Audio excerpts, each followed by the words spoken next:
Hello and welcome to Bible Study with Alice, and today we're on day 129, Psalm 129 of our daily psalm reading. We're reading from the ESV translation, but you're more than welcome to join us from a different translation. As you can see, we are on Psalm 129. These videos are filmed in real time. Today's date is the 12th of March 25 and it's a Wednesday. You can find the previous 128 Psalms in the playlist below. There's a disclaimer as usual, and that is one of these videos are unedited and also probably some are word, and let's get started. They have afflicted me from my youth, a song of ascent. Greatly have they afflicted me from my youth. Let Israel now say, greatly have they afflicted me from my youth. Yet they have not prevailed against me. The plough ploughed upon my back. They made long their furrows. The Lord is righteous. He has cut the cord of the wicked. May all who hate Zion be put to shame and turned backwards. Let them be like the grass on the housetops, which wither before it grows up, with which their reaper. 6. Let them be like the grass on the housetops, which wither before it grows up, with which the reaper does not fill his hand, nor the binder of siver his arms, nor do those who pass by say, the blessings of the Lord be upon you. We bless you in the name of the Lord. So that is Psalm 129 complete. I do apologise if I mispronounce some of the words there. So that is the first half of the video complete. So for those who are new to my channel, I split the video into 3 parts. So the first part is reading Psalm 129.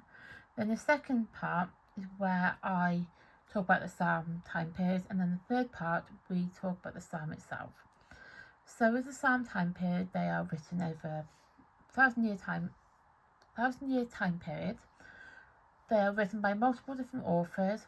Primarily King David is the main author.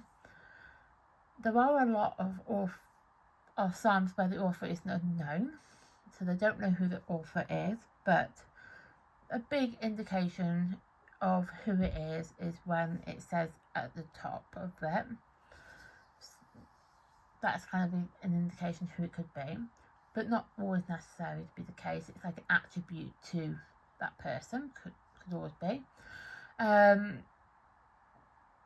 So there are 3 parts to it. So the first part is where the psalm has a time period and an event that's linked to it. So they know when I say they, that's historians and scholars, so they know when the psalms were written, why they're written, probably when they were written.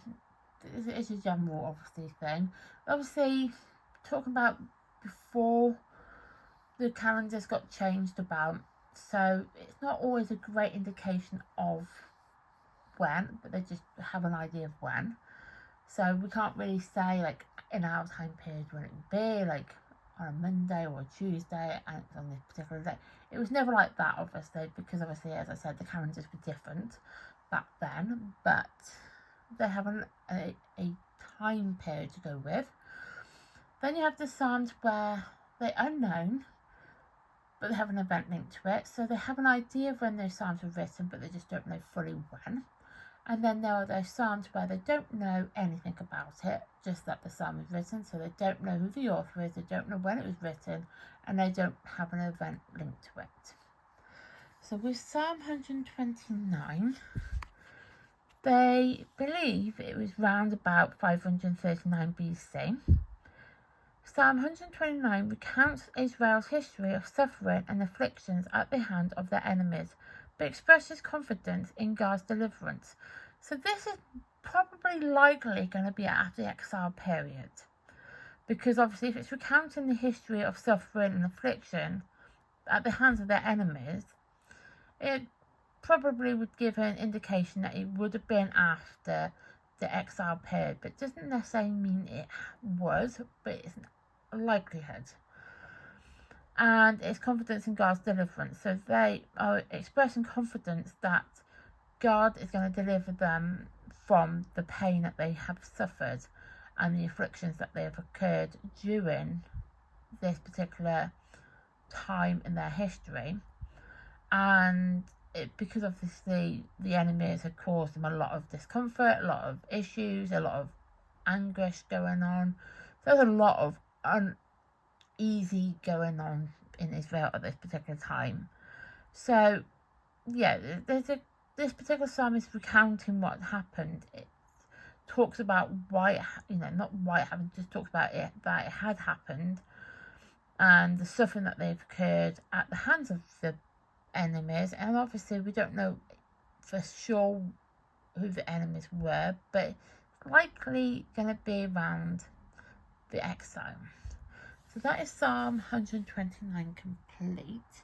I'm now going to write in the day and the date, and it's going to be a bit interesting because I don't know when I'm going to do it, so I might just do an arrow upwards to there. So day 129, and it's 12th of the 3rd, 25. So tomorrow we're going to be doing Psalm 130. So thank you for watching. Please like my content. Please subscribe to my channel. I'd really appreciate it if you could do that. Please turn on the notification bell so you then get notified of content like this that gets uploaded to the channel. Thank you and goodbye.